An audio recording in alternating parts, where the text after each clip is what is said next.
the mandate of NAFDAC is to regulate and control the manufacture, importation, exportation, advertisement, distribution, sale, and use. Sale and use of 7 regulated products, including alcohol under food.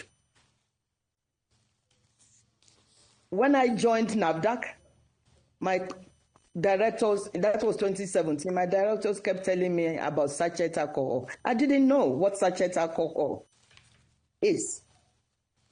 I happened to go to a company and I saw a pack of it and I thought it's a breakfast grain or breakfast bar rather, because the packaging was so nice, so colorful, and I touched it, it was liquid.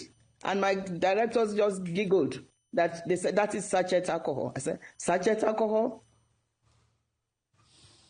With about 43-45% alcohol, the concentration of alcohol, that can be easily squeezed into a pocket of a primary school, secondary school child. So we said, what can we do? This was 2018. Let's reduce the volume, the concentration, and engage manufacturers. But before we even started engagement, AFBTE, Association of Food and Beverage, and DBAN, the distillery group, they've gone to the Ministry of Health to complain. So we were called and a lot of discussions went on. This was 2018. Professor Adewale was the minister at that point. Finally, we came to agreements that, okay, because they mentioned, this was 2018, that it will affect their business. Professor Adewale said, okay, let us give you 5 years to reorganize. And we gave 5 years. FCCPC was at the meeting, NAFDAC, Ministry of Health, DBAN, AFBTE. We all signed that by after 5 years, they will not sell alcohol in sachet. We are not banning alcohol. We approve alcohol in different packages. It is only in small packages that we are banning. We all agreed.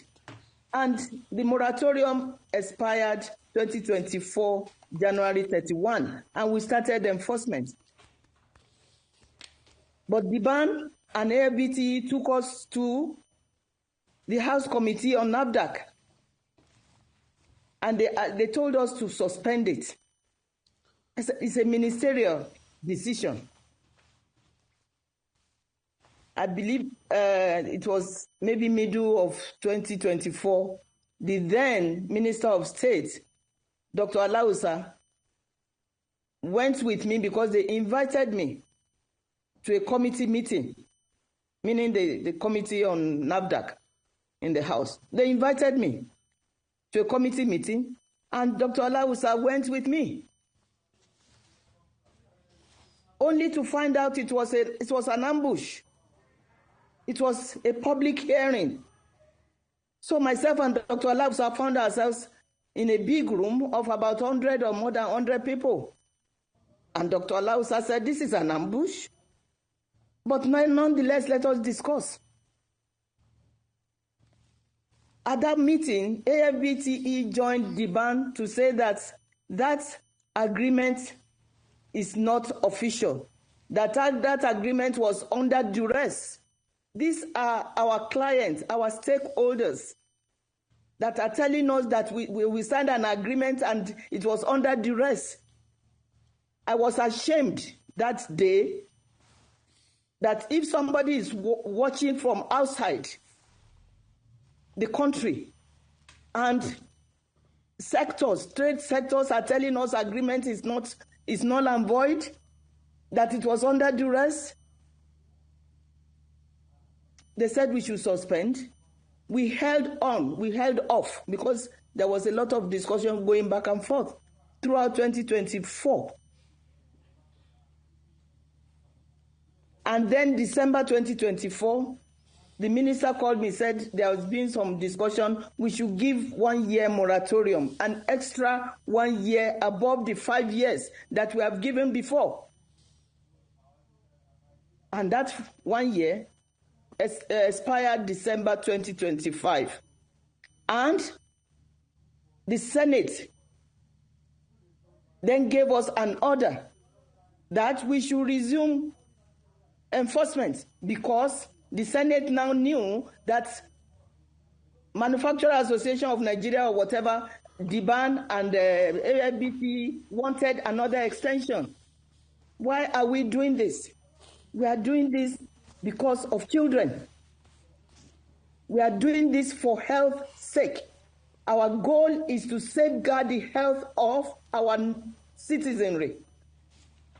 And our children are part of that.